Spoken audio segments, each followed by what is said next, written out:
project that promotes trans people rather than mourns them, which we do 6 months later at Trans Day of Remembrance.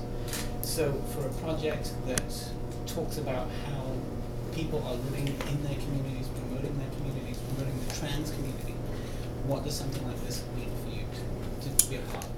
Well, I got to attend last year, and I helped out backstage with various things.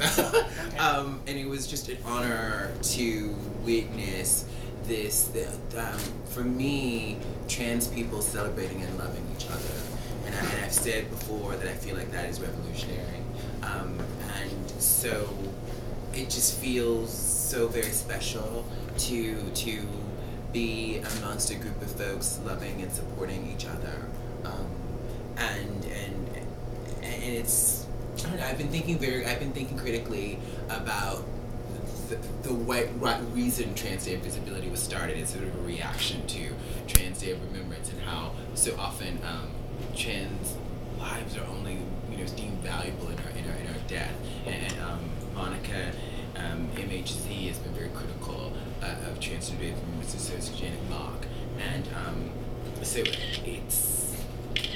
it's deeply moving, and I think part of what I'm going through now, just being sort of freaked out about my remarks, is that this is actually just really important to me, being here today. And I'm always most nervous when I'm speaking in front of my people. Why's that? Because I'm honored and excited, but I'm nervous because it's, when I speak to people who are, mostly non-trans audiences, even though, I think a lot of I've been doing this college tour, and a lot of the folks are LGBT or queer in some way, there's this, I'm talking about intersectionality, and they're college students, and there's enthusiasm, perhaps? There is, I think it's like, I feel like it's I'm educating people who may be less initiated, and when I'm talking to my community, we know. We know what the deal is. We know the struggles that we live with every single day, and I guess I want to say the right thing, and I want to inspire them, and but I also want to challenge my community as well. And I guess I've had. But you do. I mean, without coming across as a sucker. I mean, you're profiling people like Cece, who suffered a problem that so many trans women face, is being placed in a male prison, and the horrors that they have to go through, and the fear here, even in Chicago. If you go downstate and you haven't had your reassignment schedule, or even if you haven't changed your birth certificate, you're in a male prison. Period. And you bring light to that. So, there is that form of education that you are getting. But I also think that because the stakes are just so high, and then I think the challenges within our community are so. There's this. I think this is the reason. I think the reason I'm so nervous in this context is because it's easy to talk about what cisgender people and what LGBT, gay and lesbian people are not doing for the trans community, but it's hard to talk about what we're not doing for ourselves, and that's what I want to have the courage to talk about tonight, and what we need to do within the community to lift ourselves up and to lift each other up. Those are really hard conversations to have, and that is the conversation I want to have tonight. It's so hard to have these conversations because you're dead right. We are hidden for too long. We don't tell our stories. When we do tell our stories, we're subjected to microaggression from the media, as you well know. I think it's also too that we attack each other. I think that I'm going to probably say this on stage tonight, but hurt people. So that there is so often I feel like we enact the trauma, because a lot of us are dealing with a lot of trauma, right? Yeah. I've personally been through a lot of stuff. Yeah. Most trans people have been through some shit, and if we don't find ways to heal from that, it's really easy to take that out on each other. And Brene Brown, whose work I'm constantly referencing these days, she says that we are most judgmental in areas where we have shame. So we're going to be harsher on each other Do you think that's the case, like, for a lot of people who've been going on about RuPaul right now, because of the use of the word she-male? Personally, I hate it. I don't like that word. I don't like trying to. Are we being too harsh on someone like RuPaul? Are we judging her, saying, you know, she's presenting us in a bad light by using words?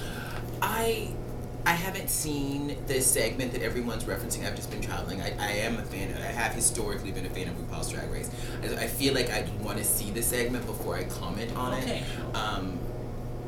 Yeah, I mean, my understanding of that word is that it is a word used, and some trans women actually refer to themselves as that, particularly trans women who work in the sex industry. My understanding is that if you're a trans woman who's not in the sex industry, it's not appropriate to refer to her that way. And the T word is... Angelica Ross, who's one of also on stage hosting, said that she doesn't mind the word tranny. You know, she uses it almost as a term of endearment sometimes, and you have to sometimes own negative words.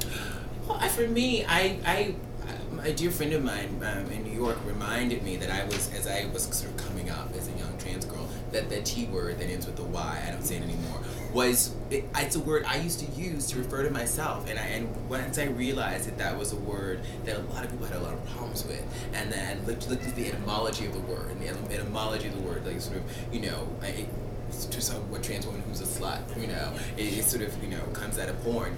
Looking at that, I was like, you know what, since this is such a troubling, difficult word, let me make an effort not to use it, personally.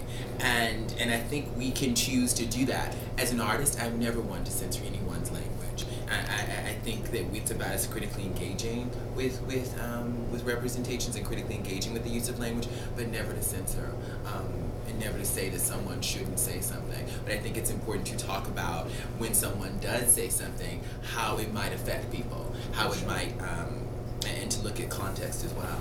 Yeah, sure, because it can spur hatred, it can spur perhaps objectification, which, as you well know, has led to violence among the trans community. So when we talk about creating a positive image for ourselves, how do you think we do that? How do you think, is it just a matter of telling stories? For me, I've never been an arbiter of positive versus negative representations of trans people. I've always been an arbiter of truth when it comes to representations and multidimensional representations. So it's not about positive representations in my view. It is about the truth. And as an artist, that is what I'm interested in, is the truth.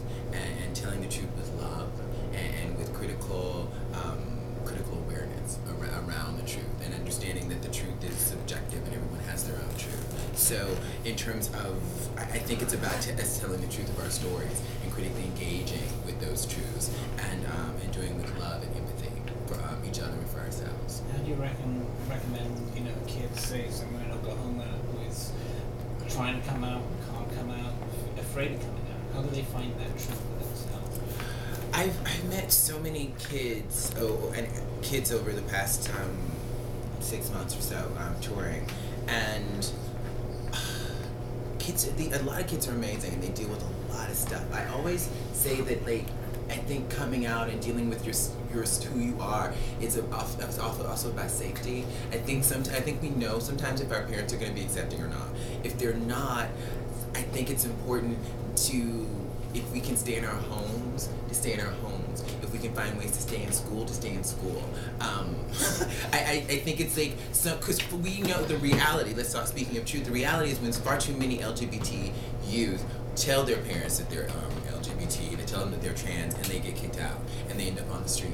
And far too often when someone expresses their gender in school, they may be harassed and bullied. 78% of our students are bullied. So that we, it's about them finding ways to be safe and going in terms of them finding themselves. So it might not be about coming out to everybody.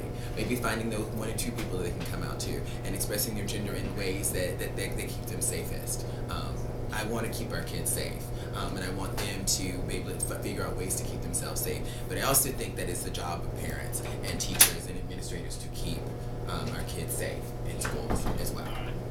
Is that us? Is that our time? I don't know. I feel like it's been 10